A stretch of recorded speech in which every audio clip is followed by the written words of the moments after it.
vous observez les choses qui se passent au pays. Le redéploiement du personnel diplomatique, majoritairement d'une région. De sa région, il faut préciser ça. C'est pour ça qu'il... Majoritairement, mon fils, quand on développe des choses comme ça, à l'EMIA, à l'ENAM, majoritairement, on va faire quoi? Dans le temps, l'ENAM, c'était l'excellence. Tout le monde, tous les enfants du Cameroun, quelle que soit leur région, quand ils ont la tête, ils passent leur concours, ils deviennent préfets, tout. Vous allez maintenant dans les coins les plus reculés, les fils de ministres sont sous-préfets, sont ceci. Et vous croyez que quand vous développez ça, vous pensez normalement que ça, il n'y aura pas de la haine, il n'y aura pas de la résistance contre vous? J'avais parlé un jour d'une brigade de gendarmerie à Bonanjo. Depuis le portier, jusqu'aux enquêteurs, jusqu'au commandant de la brigade. Et quand il n'a pas pu libérer mes camarades qui étaient passés distribuer des tracts de rond-point, le commandant de brigade m'a dit, il faut appeler le collégion. Il a appelé le collégion. Il se trouve que malheureusement, je suis né en pays Boulou. Je suis né en Mbam. Donc mes parents lisaient la Bible en Boulou. On chantait à l'église en Boulou. Donc j'ai bien intégré la culture de cette région-là. Mais comment vous pouvez mettre dans une brigade? On n'a jamais vu ça du temps d'Aïdjo. Jamais. Toute une brigade, tout le monde parle Boulou. C'est vous qui avez instauré ça. Et pourquoi? Quand j'arrive, bon, le portier, lui, il ne savait pas. Mais quand j'arrive voir les enquêteurs, comme toute la République sait que je suis né dans le Sud, ils m'ont tous accueilli dans la langue, ce que je considère aussi comme ma langue maternelle, le Boulou. Et vous faites ça, vous croyez que les gens ne voient pas? Pourquoi le président Biya, qui à son arrivée au pouvoir, il a dit, je ne suis pas le président des Boulous, je suis le président du Cameroun. Mais dès qu'il y a eu putsch, les Boulous lui ont dit, tu as vu, tu voulais faire confiance aux hommes, maintenant couche-toi, nous on va gérer. C'est ce que mes frères Boulous ont fait. Et vous croyez que quand je parle de ça, je suis une idiote?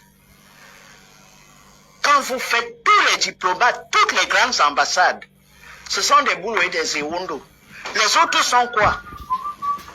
C'est pas des Camerounais qui peuvent nous représenter valablement dans toutes les grandes ambassades? Alors quand les gens commencent à développer ce langage-là, vous dites que non, c'est la haine, c'est le terrorisme. Et la dernière chose, le pouvoir a gelé la démocratie. On est arrivé en démocratie. 92, le président dit qu'il y aura des élections. Et à ces deux élections, vous êtes battus. Vous avez déjà vu une élection présidentielle où on attend 2 mois. Combien de pourcents? Attends. Le premier est combien? Attends. Celui qui a bâti selon. Attends. Je parle de Fundi. Où on attend. Fundi a gagné avec. Tu as déjà vu une élection où on attend. Non seulement on attend 2 mois pour proclamer les résultats, on met Baminda en état de siège, c'est-à-dire des camions militaires foncent sur Baminda. Et on prend le candidat de l'opposition, on le met en résidence surveillée pendant plus d'1 mois et demi. Vous avez vu ça où? Quand toutes les démocraties africaines sont arrivées, on a vu ça où? C'est au Cameroun qu'on a vu ça. Merci. Et pourquoi? Parce que chaque fois que l'élection, quand l'élection arrivait, et que nos amis du RDPC ont fait leur sondage, ils ont commencé à chanter que non, il faut la paix. Il faut la paix. Les arbres de la paix, moi je ne connaissais pas l'arbre de la paix. Les femmes ont marché avec l'arbre de la paix. Je dis, qu'est-ce qu'il y a? Il y a que on va aller aux élections et le RDPC qui a dormi sur ses lauriers n'a pas développé le pays et pas sûr d'être battu. Vous gagnez des élections sur quel bilan? Mais bien sûr que tout le monde voit. Bien sûr que tous les Camerounais ne sont pas aveugles. Qu'est-ce que vous croyez? Tous les Camerounais ne sont pas aveugles. Vous avez quelqu'un qui a été catapulté et recommandé par un Français, Amadou Ahidjo, l'ancien président, qui n'aspirait pas à la magistrature suprême du pays. Est monté président. Il a pris goût. Et au lieu de faire les choses normalement comme son prédécesseur, a décidé d'instaurer le tribalisme pour diviser les Camerounais afin de mieux régner. Oui, c'est ça qui est la triste réalité. Mais rassurez-vous que cette année, on va renverser ce pouvoir. Cette année, on va renverser ce pouvoir. Un pays dans lequel la norme a été écartée et les cas normalisés. Ah oui, c'est ça le Cameroun.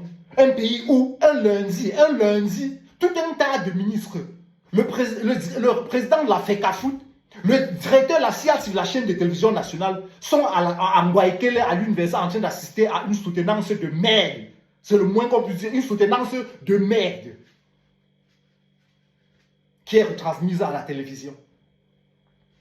Une soutenance de merde.